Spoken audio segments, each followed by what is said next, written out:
I have a hard time imagining somebody that'd be worse than Vladimir Putin. I mean, he's been in power now for almost more than 20 years. Um, he has been directly responsible for the death of tens of thousands of people, not only in Ukraine, but in other places. And let's say he does fall, is replaced, whatever happens, whoever comes after him is going to inherit a military that is in tatters, a country that has pretty much been isolated by all of the Western world.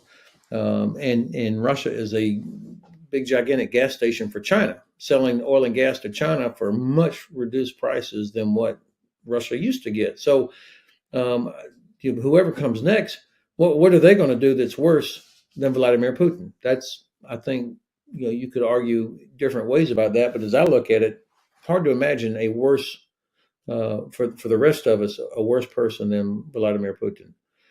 Um, Loss of control of nuclear weapons that didn't happen when the Soviet Union collapsed. I mean, nothing. And in fact, I would advocate that we should be preparing, thinking, planning for what happens if.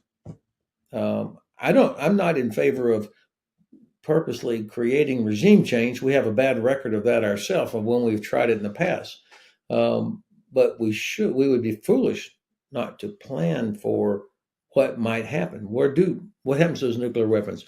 What about the hundreds of billions of dollars of assets that are stored in different places around the world that only benefit only a very small number of people, but that would be necessary for reconstruction of Ukraine, reconstruction of Russia, et cetera, et cetera.